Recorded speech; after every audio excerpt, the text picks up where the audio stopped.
Ó ti ṣẹlẹ̀, happen. Second US airstrike, loading, Kosa, Koba.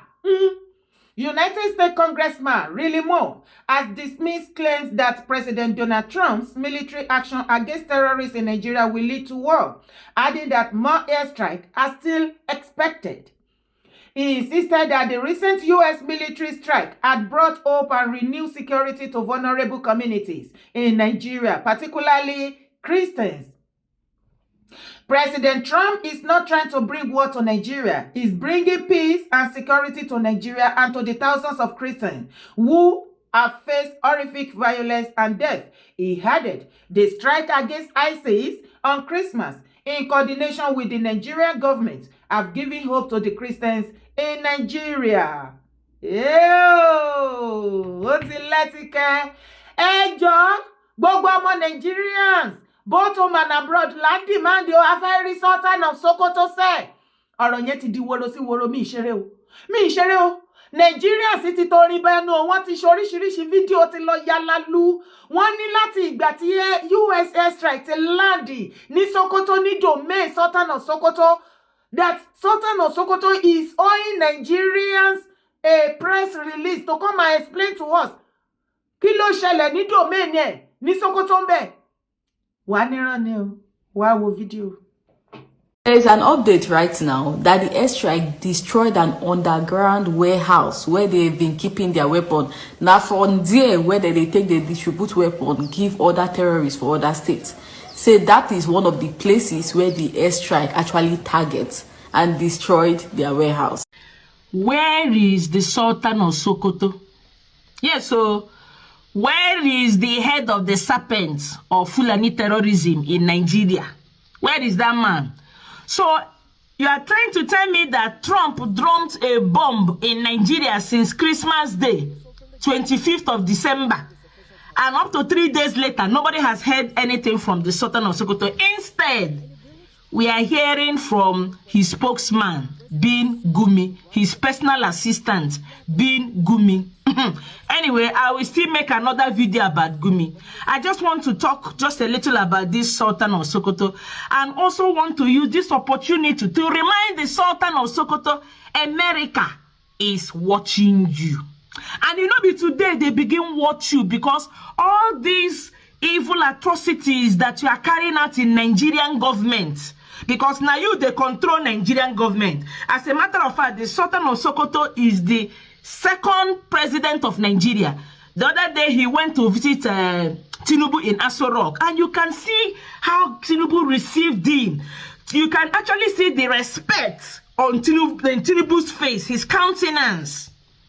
You know, it's just like me now visiting Tinubu or visiting a president. You know, I will be so humble. That is exactly the way Tinubu was humble with him. And you can see that that man exercises control and authority over Tinubu.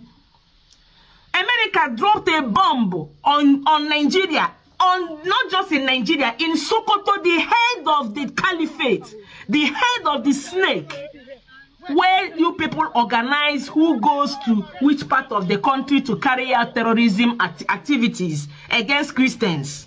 The head where you people plan and put your resources together, including giving orders to all the senators, Fulani governors, everybody in Nigerian government that is a Fulani, most of them that are sponsors of terrorism, that are working under you. They are monitoring you and they are still investigating, and they said that they are going to come out with the data. By the time they come out with the data about what you have been doing in that country, they want to designate the Sokoto's Caliphate as a terrorist organization. America said that 2 weeks ago. Because that's exactly what it is. Gumi is his spokesman, and that is why Gumi is speaking and nobody can do anything about it. He is speaking for the Sultan. There is nothing that Gumi says that the Sultan is not aware of and did not give him command to go and speak. That's why when Gumi speaks, Tinubu dares not challenge him. So I ask again, where is the Sultan of Sokoto? America threw a bomb into your head office in Sokoto Caliphate. You have been silent because an elephant is now talking. You know, in the past, you are nothing but a squirrel. You have actually shown us that you are a squirrel. The big animal has come out, being the elephant. You are hiding. Where is the Sultan? Why is he hiding? Why has he not come out to come and at least to reassure his followers, to reassure his loyal Islamic followers and scholars and all those kind of people that follow him, that he's in control? Instead, he is hiding. Can you imagine? They threw a bomb just behind your house. You are hiding. You are no longer high and mighty, like you have given the whole Nigerian the impression that you are. Instead, you are hiding. I won't even be surprised if he has run out of the country. Maybe they've taken him to one of these Islamic countries to go and hide there. Anywhere you hide, when the time is right, Trump will still catch you. Ọ̀rọ̀ yẹn ti níyanjú báyìí o. Ẹ má fọwọ́ bo Nigeria government o. Lè fọwọ́ bo eléyìí o. Lè manipulate ẹ̀ fún wa sẹ́. Nigerians à ń béèrè ibo ni Sultan of Sokoto wà. Báwo ni US airstrike ṣe land ní domain Sultan of Sokoto? Sultan of Sokoto US airstrike land ń bẹ̀. Àwọn northern part of Nigeria lárí tí wọ́n sọ̀rọ̀ àwọn aráàlú.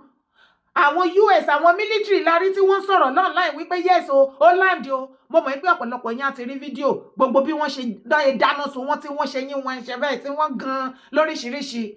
Ẹ wá wo àwọn olórí burúkú terrorists tó ti pa gbogbo àwọn innocent people tán. Ẹ jọ̀ọ́ nítorí Ọlọ́run. Ọ̀rọ̀ tó ní agbára tó heavy hẹrẹ̀mí bẹ́ẹ̀ yẹn. Sultan of Sokoto ò máa wúkọ́ láti gbà yẹn.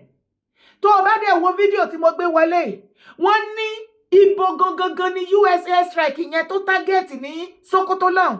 Wọ́n ní orísun ibi tí wọ́n kó gbogbo materials, everything about terrorism. Ibẹ̀ gangan ni wọ́n ju ní US airstrike tó hit.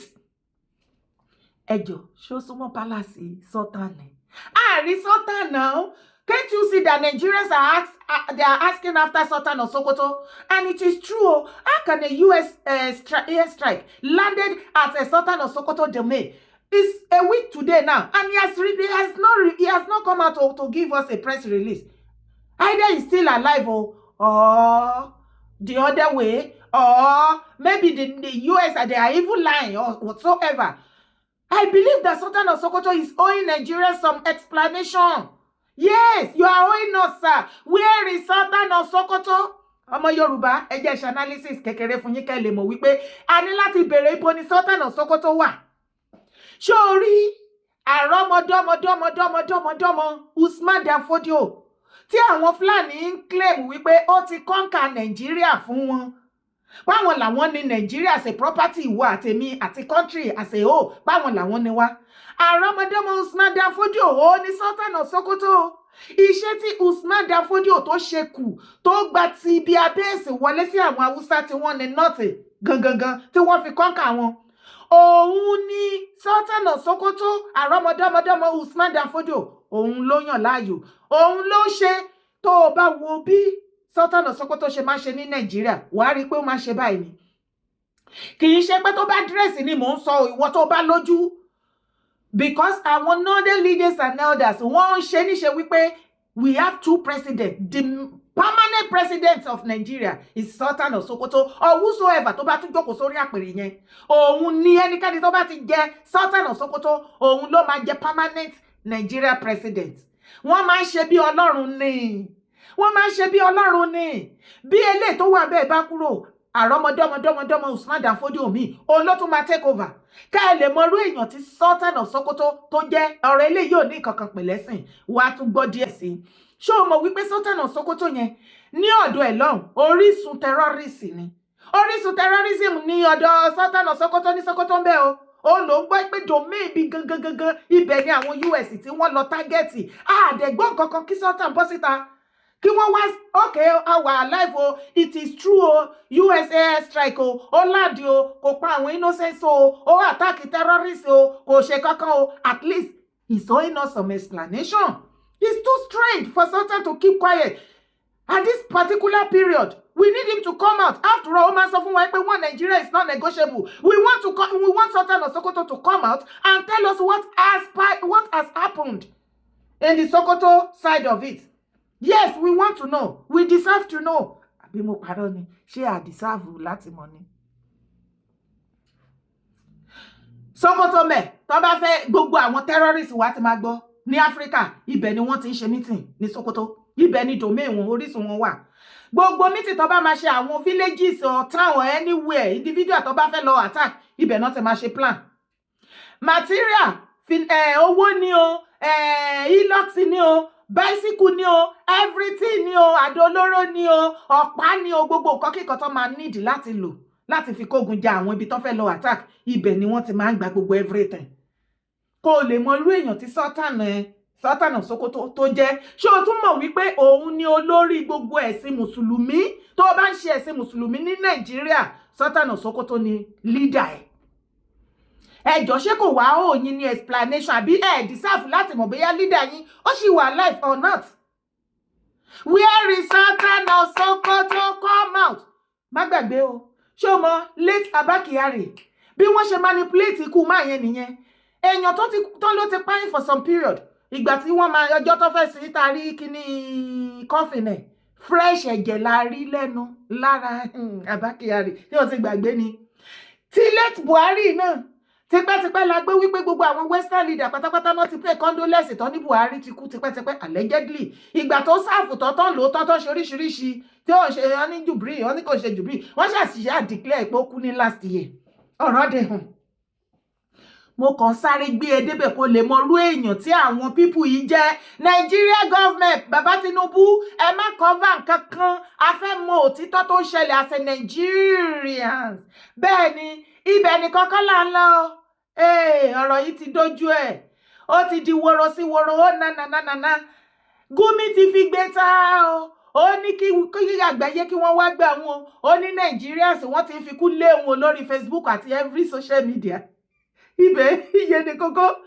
Àwọn US náà ti wá sọ wípé ibi tọ́rọ̀ dé dúró nísìnyí pé tí President Bola Ahmed Tinubu bá kùnà láti ṣe kíni láti arrest Gumi as a terrorist, àwọn ń bọ̀ láti wá gbé Gumi. Ó ti di woro sí woro, wá gbọ́ fídíò. The U.S. prominent Catholic author is calling for the arrest of Sheik Gumi. This man is saying that Sheik Gumi has been seen severally condemning and protesting any attack that is being mounted on terrorists in the northern Nigeria. According to the reports, a prominent Catholic author, Deacon Nick Donnelly, has called for the immediate arrest of controversial Islamic cleric Sheikh Ahmad Gumi, following his reaction to the United States Christians' Day airstrike on terrorists in part of Sokoto State. Gumi had, in a statement issued on Friday, urged the federal government to halt any collaboration with the United States aimed at eliminating those he described as perpetrators of alleged buying of Christians in Nigeria. This man, in a post on his X handle, insisted that the cleric should be arrested and prosecuted. He accused Gumi of protesting the U.S. military airstrike ordered by President Donald Trump against what he described as bestial Islamic terrorists, and condemned the cleric for allegedly referring to those carrying out this violence against Christians as our warriors. Donnelly further stated that Gumi must be put on trial for crimes against humanity, adding that Bola Ahmed Tinubu must publicly denounce the cleric or risk being seen as complicit in his actions. Guys, we all know that Sheik Gumi has been condemning this attack made by the United States against terrorists in the north. Even Asari Dokubo himself also threatened that if United States military enter into this country, that him and his men will buy all of them. Does it mean that Asari is not aware of what is happening? Because since after this airstrike from the United States forces, we have not heard anything from Asari Dokubo. Someone should help us tell him that the US military are already in Nigeria and that they have already struck some locations in the north. And we all know that if an ordinary citizen made the kind of comment that Asari Dokubo is making, or the kind of comment that Sheik Gumi is making, it will only take few hours for that person to be picked up and be dealt with. There have not been any major step taken by the Nigerian federal government against this man so far. The same person who had been seen negotiating with bandits in the forest. Nigerian government have not for one day come out to question this man or even take a kind of legal actions against him. Now, some action have been taken against these terrorists, and the same man is coming out to tell the world that he is not in support of what is happening. He even suggested that we should engage China or Pakistan or even Turkey to do this job for us instead of engaging United States. What do you think about what this prominent United States author is saying, that Sheik Gumi should be arrested and be prosecuted? Guys, do you think this man is making sense? Eba! Shotiri, Shomba, Jajoma Leba. Sheik Gumi files criminal complaint against Facebook users over death threats and defamation. Gumi, olórí terrorist in Nigeria tí gbogbo the whole world tí wọ́n mọ̀. Ó máa ń bẹ̀rù ikú lọ́wọ́ àwọn ará Facebook. Ẹ̀yin Facebook user, ọwọ́ yín dà ẹ jẹ́ ká rọ́wọ́ wa.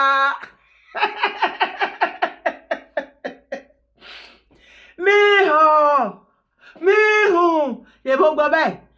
Àwọn ìjọba US wọ́n ní kí ló dé kí ni President Bola Ahmed Tinubu ṣì ń wò títí di àsìkò yìí tí wọ́n ṣe àrẹ́sì Sheik Ahmad Gumi. Gbogbo Nigerians both home and abroad pátápátá ládẹ sọ wípé arrest this man. Bàbá Tinubu, ẹ má jẹ́ kí Gumi fọṣẹ yìí ni o. Bàbá mi Àkànbí olódòdó, ẹ má jẹ́ kí Gumi fọṣẹ yìí ìjọba yín o. Torí Nigeria sì ti hard 1+1 ó ti make 4 o. Wọ́n ní ó dẹ̀ pé ní secret lọ́wọ́ Gumi ni. Àbẹ́yìn ò rí bí Gumi ṣe ta yín láyà tó ń ta ìjọba yín láyà pé what can you do? Ó sọ fún yín pé kí lẹ fẹ́ ṣe tó. Ẹ dẹ̀ mọ̀ wípé wọ́n ń sọ bẹ́ẹ̀ nílẹ̀ Káàárọ̀ Oòjíire fáwọn ọmọ original Káàárọ̀ Oòjíire. Wọ́n ń sọ fún wa wípé tá a bá tó nǹkan tó níṣẹ́ tó yẹn a ṣe àtúnṣe jù bẹ́ẹ̀ lọ. Gbogbo ẹ̀yin tẹ́ súnmọ́ bàbá Tinubu, tẹ́ súnmọ́ Àkànbí olódòdó, ẹ bá wa sọ fún wọn.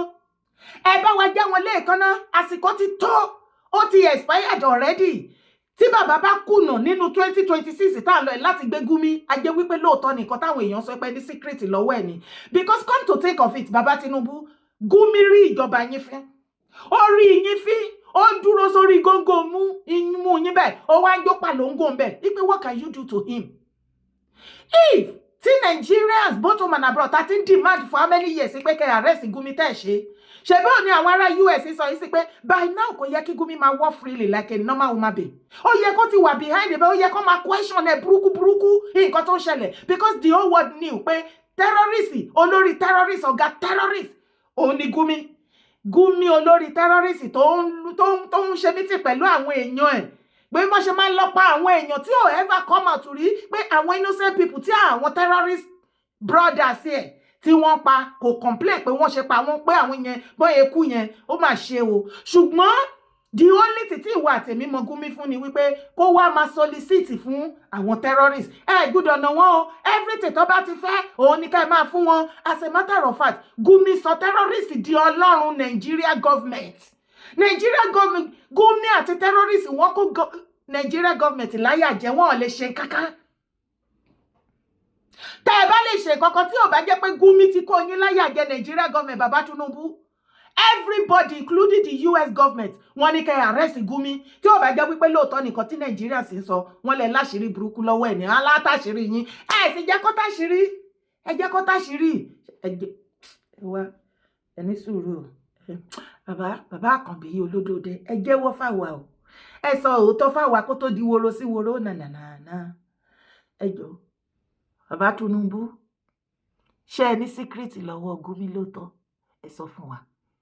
Ẹ jẹ́ ká mọ̀ ká lè mọ̀ bí tá máa gbé kíní ìgbà.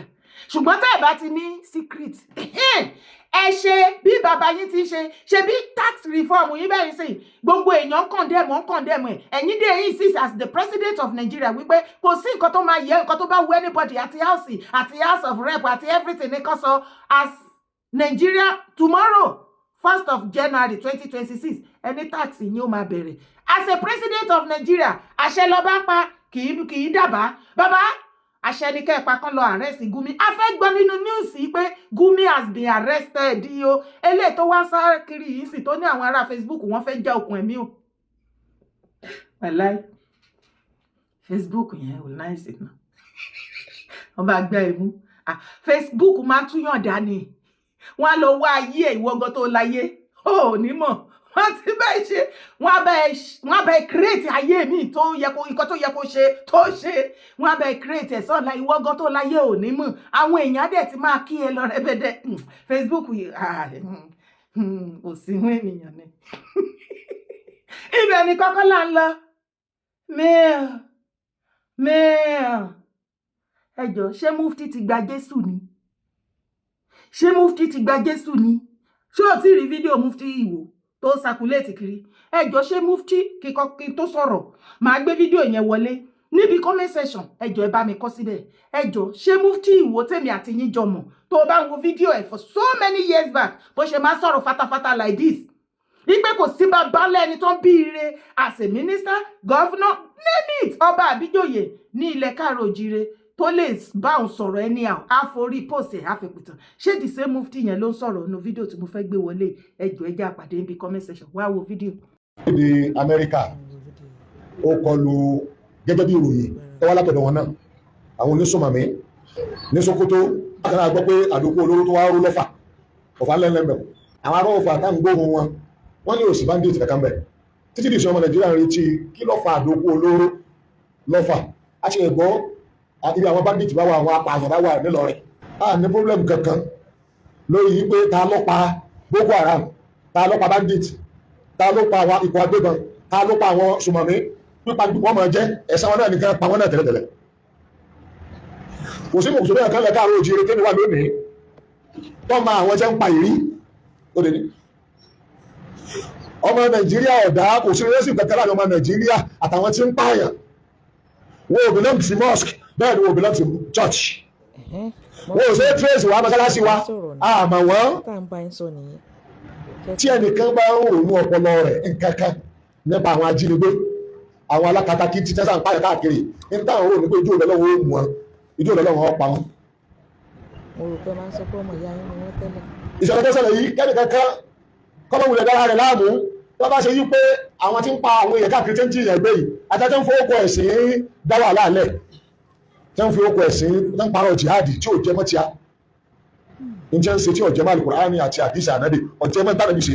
ẹ̀ṣẹ̀ ń sọ̀rọ̀ nìyẹn. wọn bá pa wọn rẹ pátápátá. nǹkan tá à ń ṣàlàyé fún iná. èyí ṣe ìbànújẹ́ tí a ìdúró wa ni irú ikú tó bá yọ pa wọn kọ́tà kù ẹni bá rí múnú owó mu ẹ tó tẹ́ ń fún ẹni ó ju àwọn tọ́ra. nǹkan tá à ń sọ fún yín nìyẹn Mufty Iwo nǹkan tá à ń sọ fún iná nìyẹn ẹ̀ṣẹ̀ ń kẹ̀tì ẹni. gbogbo ẹni bá mú ẹni ó júwe ọgbọ́dọ̀ júwe ní Nàìjíríà stand wa on the our support Nigeria government kò sí tọ́ka nípa ẹni tó yọnu sí Nigeria government sọ́jáde pé àwọn mọ̀ sí kíkọlù àwọn ọ̀daràn ọ̀dà ọmọ Nàìjíríà náà ti ń pariwo kí Nàìjíríà ó ṣe bẹ́ẹ̀ tipẹ́ wọ́n gbọ́dọ̀ sí mùsùlùmí kan lókè ọ̀yà àbí nísàlẹ̀ bí tí ó wù kàn mí ẹsìn mẹ́tò yìí pé bóyá Amẹ́ríkà dá sí lẹ́wà ní kí lẹ́ńdẹ́ wo àmì ọjọ́ àbàkú okú bọ́lá ìpé àpàyàn ní ọ́ tí wọ́n lórí kúrò rẹ̀ ni kí ó kílẹ̀ dáadáa Ọlọ́run bá wa pa gbogbo ẹni tí ń pààyàn ó fọ́kọ̀ ẹ̀sẹ̀ pààyàn o àbó fọ́kọ̀ bísínẹ́sì pààyàn bá ní pa wọ́n rẹ̀ ó mùsùlùmí ó pera rẹ̀ ní o àbẹ̀lẹ́sẹ̀ mẹ́rin pera rẹ̀ Ọlọ́run bá ní pa gbogbo wọn rẹ̀ pátá fún ìjọba Nàìjíríà ní agbára àti capture wọn àti pa wọn àti mú wọn láàyè tí Nàìjíríà bá mú wọn láàyè tán fún alágbára kan gẹ̀ẹ́tì àwọn tó bá sponsor wọn orí nígbà ìlọsí sọ èyí ò lè Ọlọ́run ó sì síbẹ̀ àìsẹ̀ máa sọ yẹn ìṣíkejì ẹ má jà jójú ní máa wá àwọn ọ̀daràn káàkiri o ẹni tí ọ̀daràn bẹ́ẹ̀ tó gbé sí wáàsí ti ẹ̀jẹ̀jẹ́ Ọlọ́run wá fàlùbáríkà sí wáàsí ẹ̀ a gbọ́dọ̀ gbọ́ ó lẹ́wà ẹni tí ò gbé mọ ẹni tí ó pààyàn a gbọ́dọ̀ gbọ́ bẹ́ẹ̀ wá pẹ̀lú ọkọ̀ tí èso kọ̀ tiẹ̀ o ìka tó bá ṣẹ̀ ló bá ṣe kíni ní gbé kẹ́yìn kan mọ́tò yìí wípé ẹni tó lóun okùn Nàìjíríà lọ́wọ́ ìṣe mùsùlùmí ẹ wá lẹ́mọ̀ lo chánsì un láti máa fún àwọn mùsùlùmí lọ́rùn bẹ́ẹ̀ bá rò bẹ́ẹ̀ lágbára ọba tí mùsùlùmí ń sìn ó lágbára ju alágbára tẹ́ fẹ́ gbẹ́kẹ̀lé lọ àtẹ̀yìn àtẹ̀bẹ̀lẹ́bẹ̀ rẹ̀ àti gbogbo ayé yìí yóò dà sí ẹ̀sìn kábàámọ̀ àwọn afaramọ́ ká máa kọlu àwọn apààyàn àwọn gbogbo gẹ́gẹ́ sí ní gbogbo afáàdé ọba wa kọ́ bẹ̀rẹ̀ ọ̀gẹ́ pé ọlọ́jọ́ jẹ́ pé Nàìjíríà lè sàdúrà fún ọlọ́jọ́ Nàìjíríà sọ́sì láti wí ní bandit láti wí ní apààyàn láti wí ní Boko Haram láti wí ní Islamic State tí ń pààyàn ní o ẹni bá ti ń pààyàn ẹni bá ti ń ba orílẹ̀-èdè wa jẹ́ ẹni bá ti ń jiyàn pé ẹni bá ti ń wà terrorism Ọlọ́run fà ní Nàìjíríà lọ. mẹ́hùn ẹjọ́ torí Ọlọ́run ṣé Mufty Iwo ní twin brother ni àbí the same Mufty Iwo tí ìwọ àtẹ̀mí jọmọ̀ tipẹ́tipẹ́ the same Mufty Iwo tó ń jẹ́ kó yé wa wípé kò sẹ́nibọ̀dì tó lè challenge òun wọn ò tí ì bí ìyá èèyàn. Ọmọ òkèdè jẹyà o Ọlọ́run gbọ́n táwa ní tíṣà tó kọ́ ẹ sọ fún wa ká gbọ́. The fear of DSS is the beginning of wisdom fún Mufty Iwo Olúwo àti gbogbo àwọn beneficiaries wọn o. So Mufty Iwo Imra Dauda ó ní àwọn ọ̀rọ̀ rẹ̀ lẹ́nu báyìí lóde ẹni fẹ́ dá ogun sílẹ̀ pẹ̀lú ọ̀rọ̀ ẹnu ẹ nílẹ̀ káàrọ̀ òjìrè. Ilé ayé ìṣá àbí kò ṣe the same Mufty Iwo tí wà tèmi mọ̀ ẹ̀dẹ̀ ṣó ẹ pé Mufty Iwo lélẹ̀ ṣó ti gba Jésù ni. Ẹgbẹ́ wa o Mufty Iwo ti gba Jésù torí téèyàn bá gba Jésù ló máa sọ̀rọ̀ bí Mufty ṣe ń sọ̀rọ̀ yìí ṣé kò ń ṣe ẹ̀sìn mùsùlùmí mọ́ ni. Mufty yegedeye ojú ti yẹ yegedeye ojú ti yẹ o. Mo sọ fún ẹ mo ní ìbalùwẹ̀ ìwọ Mufty Iwo àtolúwo àti gbogbo àwọn beneficiaries arìngíní arìn òhò wọjà gbogbo yín olè ọ̀lẹ. Ìbalùwẹ̀ yín tó fẹ́ di odò nílẹ̀ káàrọ̀ òjìrè afẹ́ wo abracadabra tẹ́ fẹ́ ṣe. So ṣé Mufty believe nínú ọpọlọ ẹ̀ wípé òun nìkan ó lè kọ́ńkà gbogbo àwọn ọmọ káàrọ̀ òjìrè tá dúró tiẹ̀. Mo fi àsìkò yìí dúpẹ́ lọ́wọ́ gbogbo mùsùlùmí òdodo gbogbo àwa mùsùlùmí òdodo gbogbo àwa kìrìsìtẹ́nì òdodo gbogbo àwọn oníṣẹ̀ṣe òdodo àti wo tó ti ẹ̀jọ́ ọmọ káàrọ̀ òjìrè tó ò ṣe ẹ̀sìn rárá tá a jọ dúró wípé Mufty àwọn ò ní gbà kò sọ̀nà sílẹ̀ káàrọ̀ òjìrè. A kú iṣẹ́ gbogbo wa la ṣiṣẹ́ torí bí wings Mufty ṣe rí lélẹ̀ kákáká ní ohun àtolúwo kákáká kò sẹ́ni máa mú mi wọn bí èèyàn gómìnà ò tó bẹ́ẹ̀ mínísítà ò tó sẹ́nẹ́tọ̀ ò tó kẹ́míkà ò tó kò sọ́ba tó lè ṣàlẹ́jì òun ó máa forí àpèrè pìtàn ni níwọ̀ ẹ̀rọ náà ara mi bù máa yọ Mufty báwo ló yẹ wá bẹ̀rẹ̀ ibi tó bẹ̀rẹ̀ bẹ́ẹ̀ kéèyàn ti fọ́ tán kó wá máa wò bí ọ̀dẹ̀. Mufty wọ́n ti gbàgbára lọ́wọ́ ẹ àwọn tó ń kí ẹ láyà wọ́n ti sọ fún ẹ pé kò gbéjẹ́ forí nǹkan ti ṣàwọn gan tó fẹ̀yìntì. Àwọn tí Mufty gbẹ̀yìn lé tó gbọ́kànlé tó gbára lé Amẹ́ríkà má ti discipline wọn. Nǹkan má ti ṣe Mufty Iwo gan nǹkan tó mú Mufty Iwo lè bọ́ síta kó wá doníwàásù ìhìnrere Jésù torí àwọn ní kìrìsìtẹ́nì mọ̀mọ́ tó máa preach ọ̀rọ̀ báyìí. Rí Mufty ni ìyẹn wá kọ̀ǹsóòlù ara wọn àti àwọn ọmọlé kéwú ẹ̀ Free Palestine ìyẹn ó ní kó má rojújú ó ní kó má bọkàn jẹ́jú lórí àwọn tẹ́rọ́rìsì tí USA strike pa ní Sokoto ó ní kó má bọkàn jẹ́ ó ní kó má bara jẹ́ kán dẹ̀ má sunkún jù tó já sí wípé tó bá wo mú ojú Mufty àtàrà ẹ̀ dáadáa ó ti sunkún ó ti ṣọ̀fọ̀ àwọn tẹ́rọ́rìsì yẹn sẹ́yìn. Ìyá nǹkan ti ṣe é àsìkò tí ẹ̀yin Mufty àrí òhò wọjà jígínì àti gbogbo yín tẹ́ fẹ́ dá terrorism ti yín sílẹ̀ kẹ́ máa fi kọ́ latest mansion kẹ́ máa fi ra bàtà 1 million bí tolúwo àsìkò yẹn ní US wá dá sọ̀rọ̀ terrorism nínú Nàìjíríà igi dá.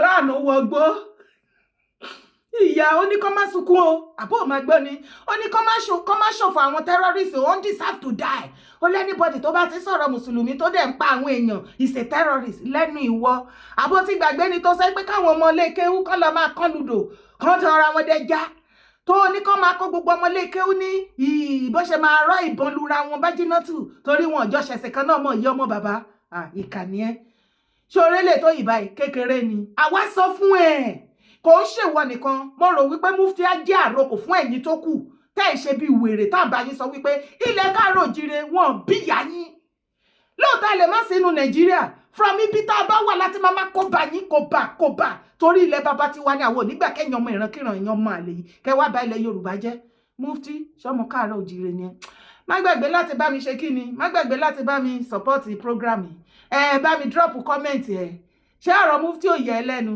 ó lẹ́tí kẹ́ má sì gbàgbé láti bá mi tumble drop your comment and let me subscribe ṣó ti bá mi subscribe bye for now.